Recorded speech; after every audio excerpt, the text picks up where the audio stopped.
Please. Thanks for being here today. అందరికీ నమస్కారం అండి. ఈ సినిమాతో డెబ్యూ చేస్తున్న కొరటాల శివ గారికి డెబ్యూ కదండి, డెబ్యూ ప్రెజెంటర్గా పరిచయం అవుతున్న కొరటాల శివ గారికి హృదయపూర్వక శుభాకాంక్షలు. అంటే శివగారి సినిమాని నిజంగా ఫ్రాంక్గా కృష్ణమ్మ టైటిల్ ఒకటి ఉంది అంటే ఏదో టైటిల్ బాగుందని కానీ దాని మీద పెద్ద దృష్టి వెళ్ళదు. బట్ కొరటాల శివ ప్రెజెంట్స్ కృష్ణమ్మ అనగానే ఆబ్వియస్గా అందరికీ ఒక ఇంట్రెస్ట్ వస్తుంది.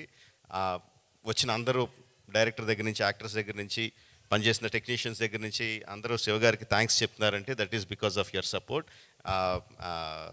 I really that is one of the main reasons why the title catches our eye. Shiva గారు, సో మీరు ప్రెజెంటర్గా చేసిన ఫస్ట్ సినిమాతోనే పెద్ద విజయం అందుకోవాలని మనస్ఫూర్తిగా కోరుకుంటున్నాను. డైరెక్టర్ మాట్లాడిన 4 ముక్కలైనా కూడా చాలా క్లారిటీతో ఏం మాట్లాడాలో, ఎంతవరకు మాట్లాడాలో, ఏం మాట్లాడితో ప్రేక్షకులకు అర్థమవుతుందో చాలా క్లియర్గా మాట్లాడాడండి. సేమ్ అదే సినిమాలో కూడా చూపించాడని నేను అనుకుంటున్నాను. దట్ ఈజ్ ఆల్సో బికాస్ చూపించిన ట్రైలర్ కానీ టీజర్ కానీ చాలా ఉన్న తక్కువ షాట్లలోనే చాలా అట్రాక్టివ్గా, డెఫినెట్గా ఈ సినిమాని థియేటర్లో చూడాలనిపించేలాగా క్రియేట్ చేశాడు. So I wish him all the best Krishna, very good. Satya అన్ఫజీ యాక్టర్ అంటానంటే చాలా చిన్న ఎక్స్ప్రెషన్ చేంజ్తో చాలా అమాయకుడిగా కనిపించగలడు. చాలా చిన్న ఎక్స్ప్రెషన్ చేంజ్తో చాలా ఇంటెన్స్ హీరోయిక్ యాటిట్యూడ్ ఉన్న యాక్టర్లా కనిపించగలడు. He has a full spectrum of acting, చాలా తక్కువ మందికి ఉంటుంది అలాంటిది. అందులో సత్య ఒకడు.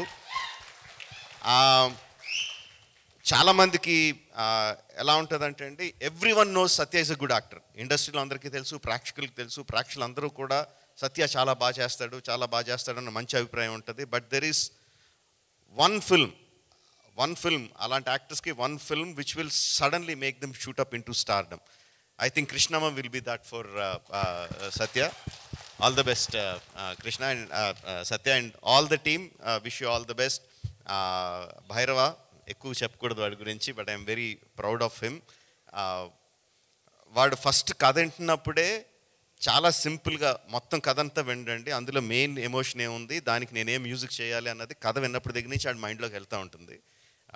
అండ్ దానికి ఇచ్చే మ్యూజిక్ కూడా అంత ఇంటెన్స్గా, మధ్యలో కొంచెం గ్యాప్ వచ్చినా కూడా గ్యాప్ వచ్చిన వెంటనే మళ్ళీ నేను ఇంకేమన్నా బెటర్గా చేయగలనా అని చెప్పి మళ్ళీ he reworked on the rerecording of the film. ఆ విషయం నాకు తెలుసు. అండ్ ఇప్పుడు ఫస్ట్ టైం నేను స్టేజ్ మీద టీజర్కి ట్రైలర్కి ఇచ్చిన మ్యూజిక్ ఫస్ట్ టైం స్టేజ్ మీద వింటుంటే చాలా ఆనందంగా, గర్వంగా అనిపించింది. Very good job బైరీ, keep it up. And ఫైనల్గా ఒకటి చెప్పాలనుకుంటున్నాను. ఎవరైనా సరే ఒక కెమెరా పట్టుకొని వెనకాలే నడుస్తూ ఇంకొకళ్ళు అనిల్ రావుపూడి మీద ముసుగేసి గుద్దేస్తే వాళ్ళకి 10,000 ఇస్తా.